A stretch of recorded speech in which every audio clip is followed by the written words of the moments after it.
everybody. Welcome to another exciting episode of Jimmy's Jambox. We're here. We're back at it again, and we're going to get on into it. But before we do, as always, please make sure to like, subscribe, push all the buttons, do all the things. You know, I don't know where they are, but you do, and I trust you. And with that being said, here's a quick word from our sponsors. Organic herbs and botanicals, skincare and edibles, wellness for body and mind. The Brothers Apothecary. Fine teas and remedies. Ronald Records. From indie gems to classic hits, discover the heart of local music. With live shows all the time, up close and personal, and regular releases on their in-house label. Ronald Records. Supporting the community, one track at a time. All right, thank y'all so much for watching. Again, shout out The Brothers Apothecary, Ronald Records, and Portland Water. Thanks for keeping us hydrated. And with that being said, let's go ahead and get on into it. Here is today's guest. Hello, this is Bocha in the flesh from Portland, Oregon. Hello. What's up? Yo, welcome back, man. Thank you so much for joining us. Yeah, thank you. I am so excited to talk about your new album, Hooligan. Me too, man. I'm excited about it. It's real good. Big fan. Thanks. For those of you that tuned in from the very beginning, you just heard the opening track, I Don't Want to Go to Jail. And man, it's cool as hell. Thanks. Cool as hell. It opens up so immediately. Yeah. Energy. The track has this like almost alive, like it feels very live in its like core elements, but it has this like life to it that just engulfs the listening experience just out of the gate. And then you come in and you just match that energy like 10,000%. And it's just cool. The one thing I think is interesting though is the end.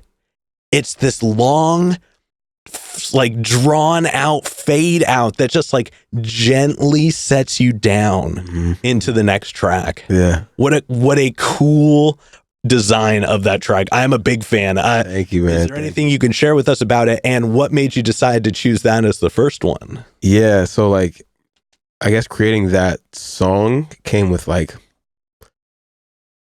maybe 4 or 5 more songs that are like were in similar lanes of that, because you know I'm your rapper's rapper, so that's that was just like sonically it was different sound for me. Yeah, but it was a sound that I was like practicing at the time because YTC, you know, they're kind of alternative, so I'm like, let me match your guys's.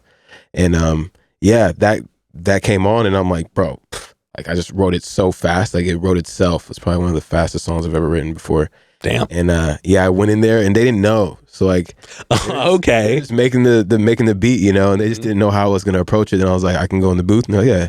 And I started yelling, and they're like, wait, adjusted the levels, you know. And I was like, all right, go. And yeah, I was like, man. And then just picking it for the intro, I guess, like I felt like that was the most left field I can approach the album, where the people wouldn't. Like if you press play, it's not going to be what you ever could expect from me. Yep. You nailed that 110%. Yeah. I'll be honest, that was the first thing. When I put it on, I was like, yeah, came in like, all right. We're 3 seconds in and I'm locked in for this whole album. Is he even gonna rap on this album? Like, yeah. No, I trusted there was going to be a range. Yeah. And of diverse sounds, but that was a phenomenal way to open things up, because very much it grabs you right from the start and gives you a completely unexpected purview. We're here. Yeah. And that just means that everything is on the table from there on. Yeah. And I mean, shoot, man, after listening to most of it, it's definitely all over the place. Yeah. Let's go ahead. We're going to jump into the next track. This one's called Everybody's Fiendin'. Everybody fiendin'.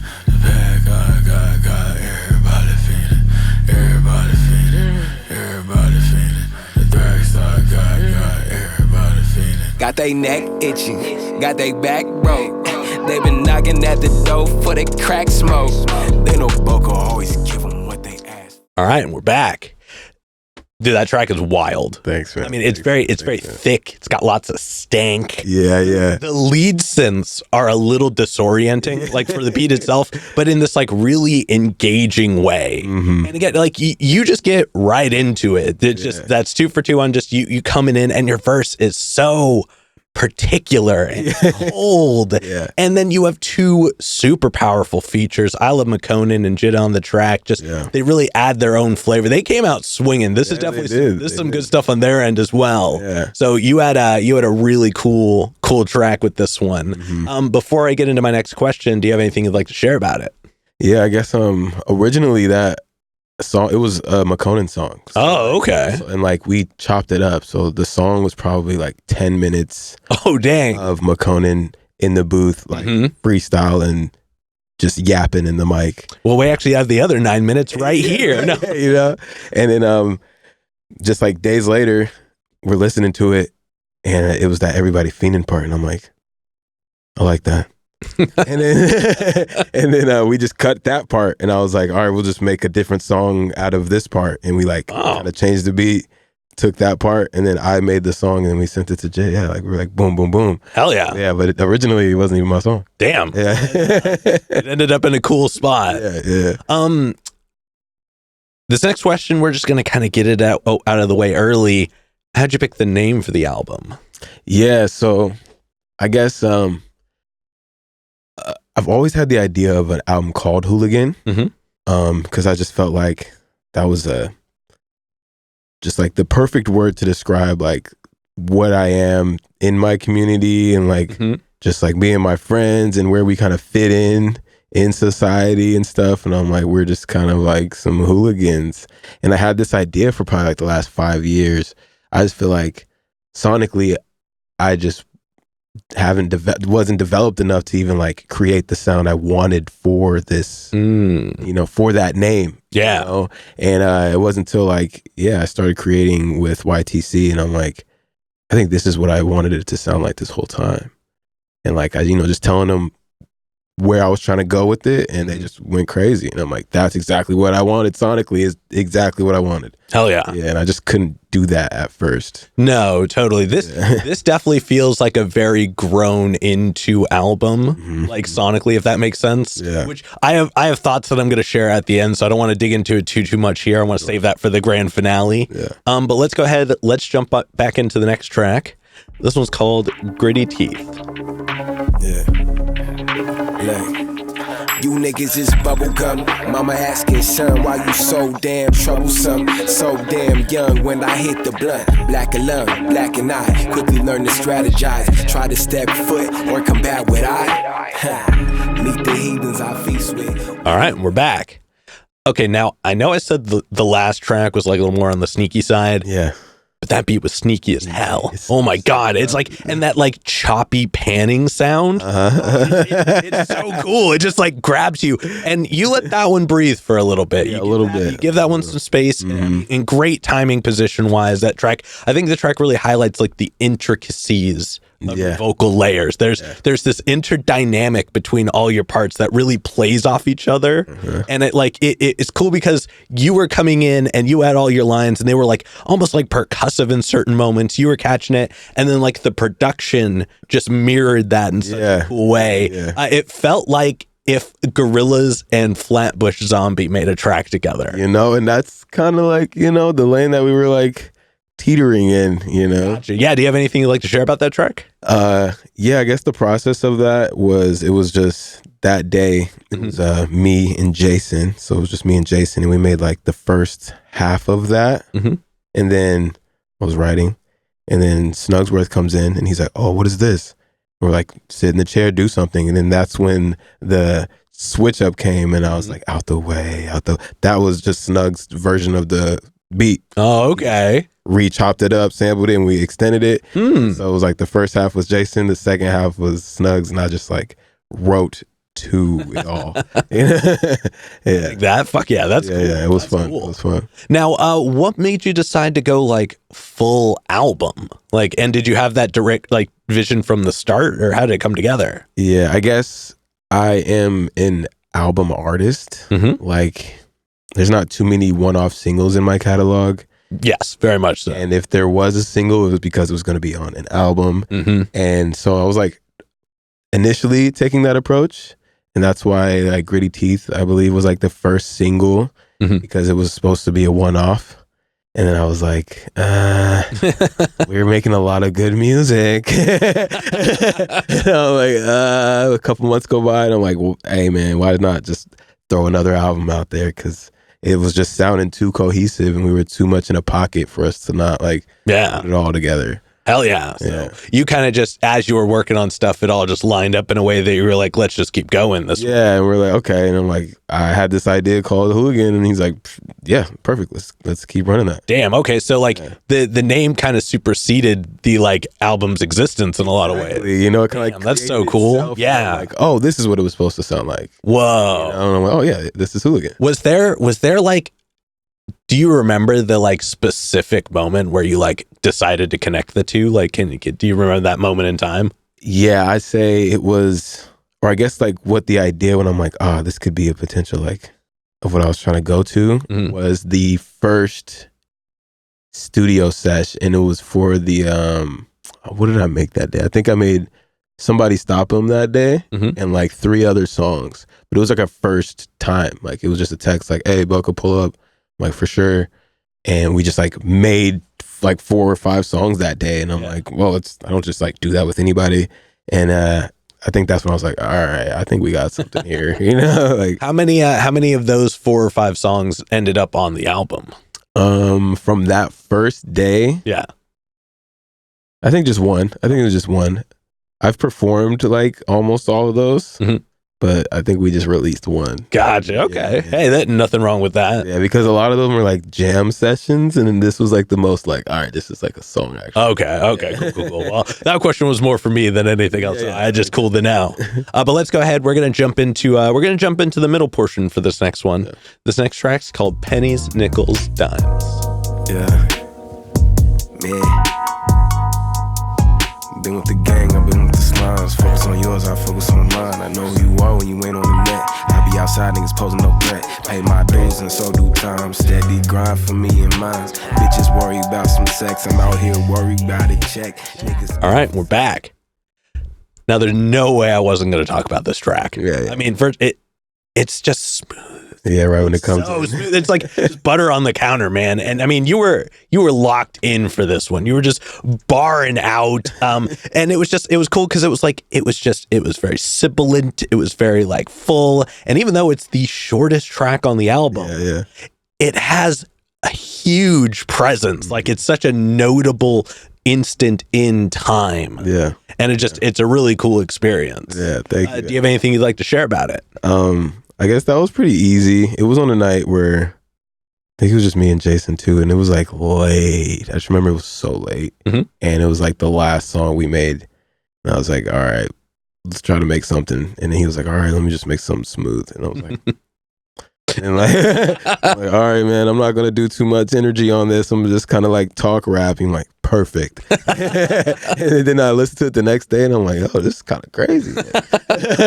You're like, is this a new sound for me? Yeah, I'm like, all right, cool, I like it. No, it's a cool one. Yeah. At this point, we're kind of almost in the middle of it here. Do you have a certain like verse or bar that you're particularly proud of from the album? I would say my favorite verse is probably on. I don't know now.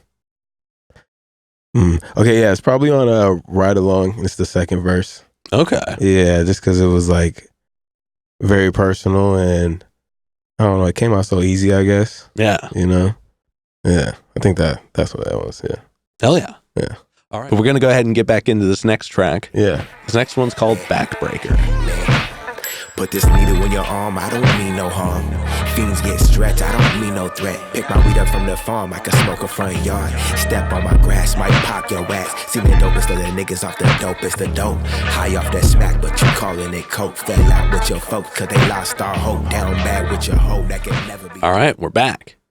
Now, by this point, we're just about entering into, the halfway point.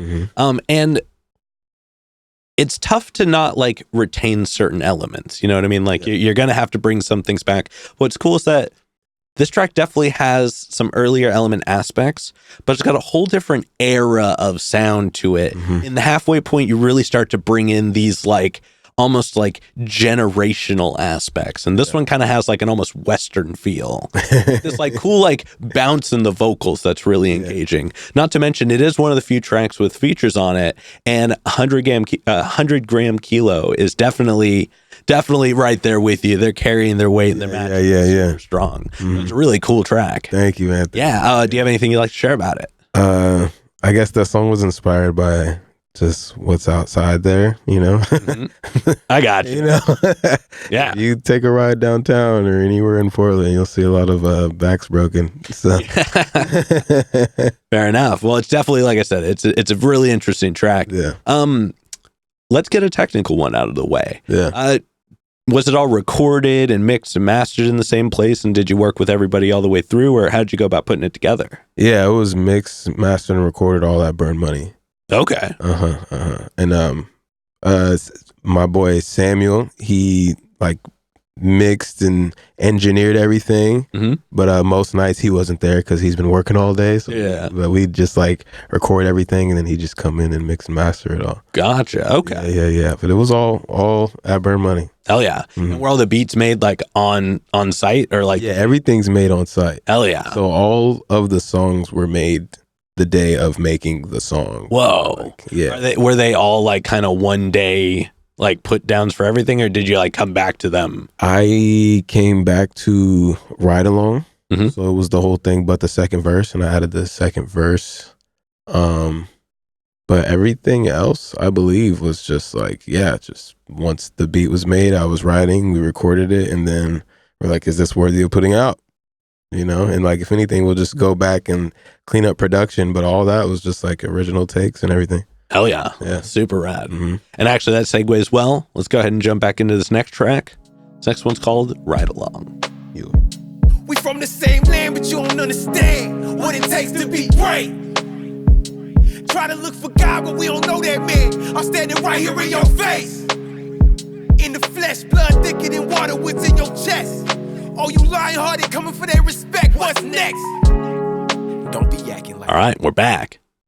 Now again, this one was different. Yeah. Like, and again, I said it before, I appreciate how there's these like these eras, these elements in the songs in the second. And this one had a noir feel to it. You know what I mean? It had that kind of like that it was like softer, but it wasn't like subtle. You know what I mean? Like it was like everybody was kind of like doing a little bit of this the whole way through it. And I appreciate that you brought yet again another like variable approach to how you deliver your parts. You change up your flow. It lives in this more like almost flow state element. It was very like airy. It was just rolling. It was rolling all the way through. It just adds something more. It's another chapter almost in the book of Hooligan at this point. Do you have anything you'd like to share about it?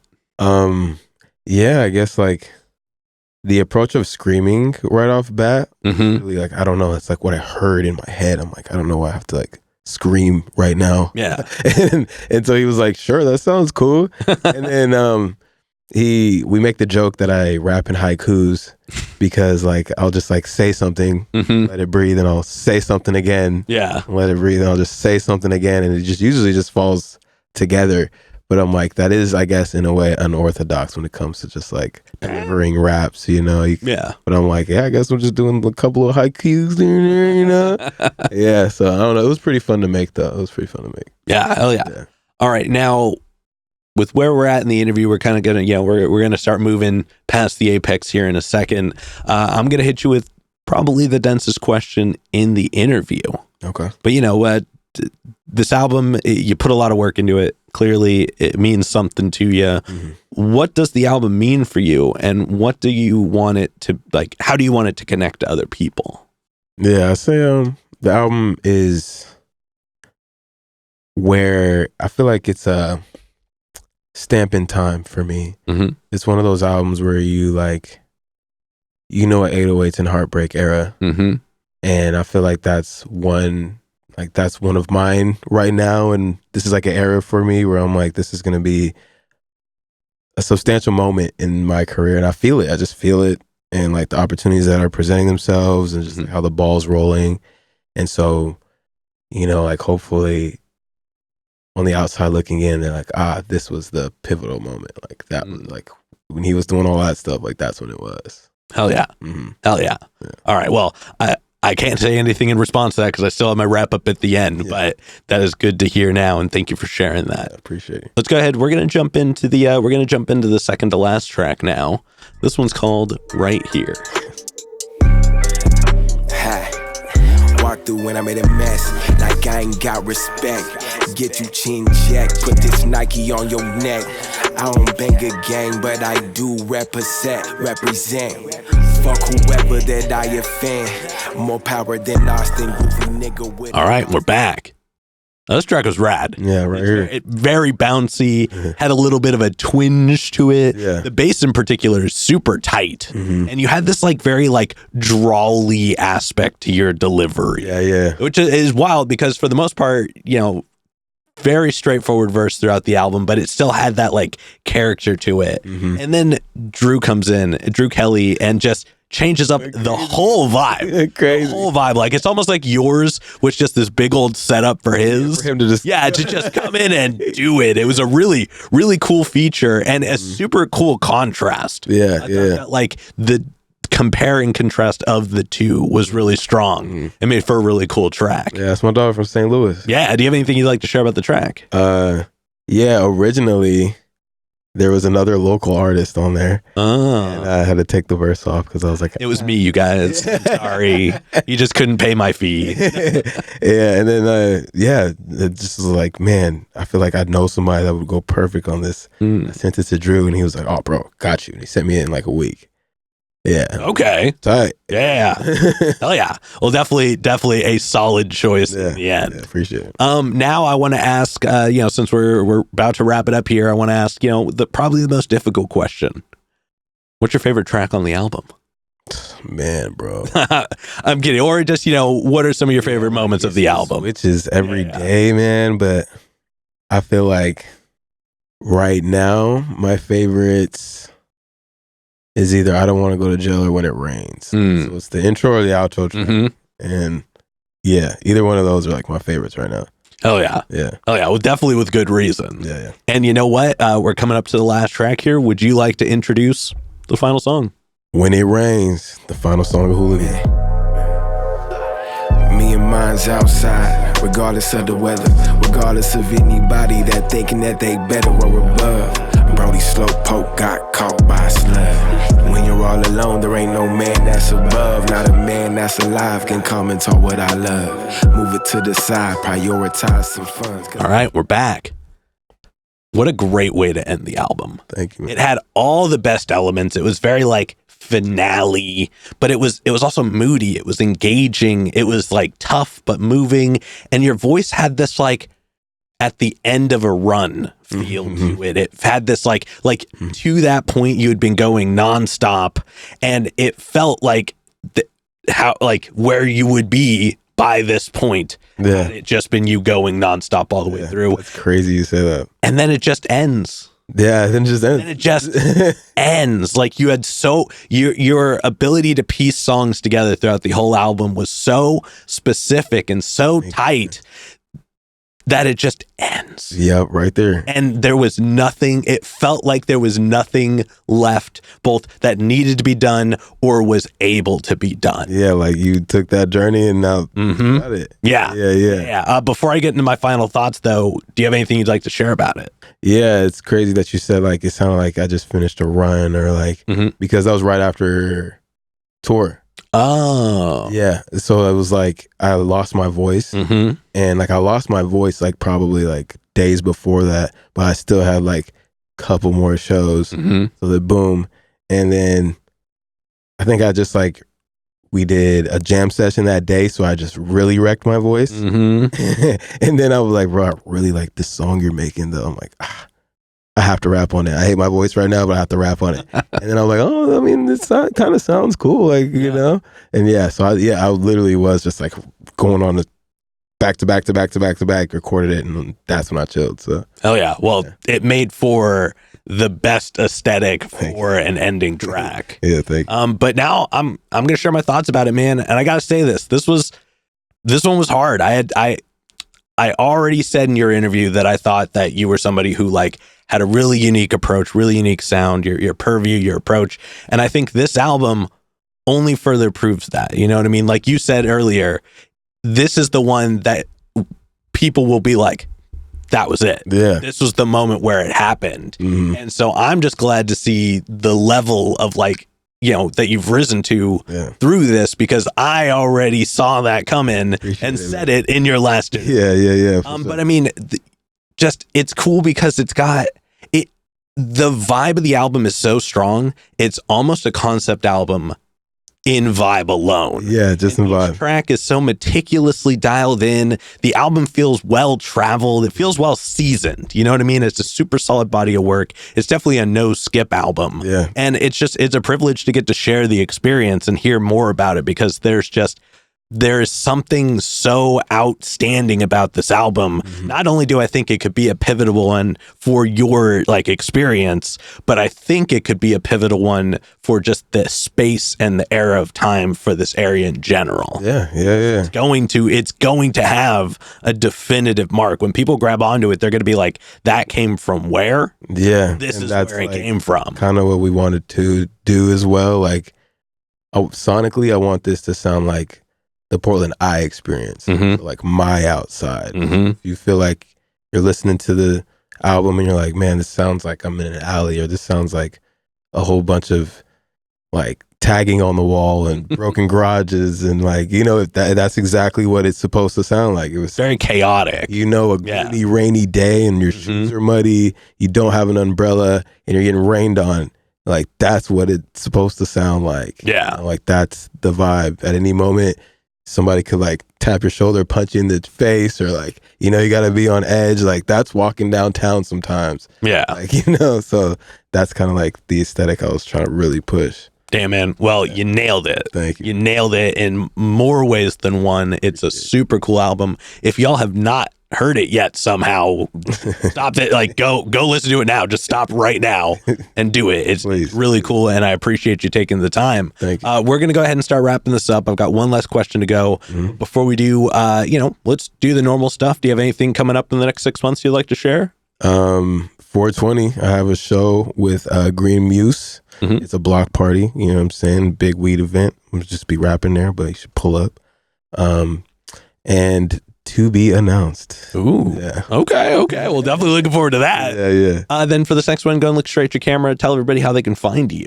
Yeah, you can go anywhere at Bocha the Grape, and I'm usually the only one that pops up, so you'll see me. And then any other plugs, any other shout outs, anybody else you want to put on while you're on here? Yeah, producer No Juice, you know what I'm saying? Yellow Trash Can is the band, and fuck you. Oh yeah. All right, then with that being said, I've got one last question to go. But before we do, I'm gonna steal the camera for just a second. So, as always, y'all, please make sure to like, subscribe, push all the buttons, do all the things. You know, I don't know where they are, but you do, and I trust you. And one more shout out to the Brothers Apothecary, Ronald Records, and Portland Water. Thanks for keeping us hydrated. And with that being said, the final question. And, you know, in true fashion, it's album oriented. But what was an album that inspired you during the making of this one? Blue Lips by Schoolboy Q. Okay. Hell yeah. Hell yeah. Damn, that's a good album. Yeah, it's a phenomenal album. Makes sense, too. Hell yeah. Well, thank you for sharing that. Thank you. And, man, thank you so much for joining us. Yeah, I appreciate you, man. Yeah. Always. Yeah. And this has been another exciting episode of Jimmy's Jambox. I'm Jimmy. And I'm Bocha. And we're signing off. Later, y'all.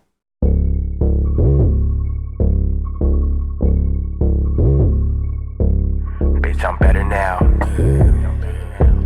Bitch, I'm better now. Bitch, I made it out of the rut. I done made it out of the mud. Came from gang banging and sack claiming, gun, sex, and drugs. Walk around with my nuts hanging, tell your bitch to come and pick it up. Ain't no stranger to the danger. Go ahead, twist your fingers.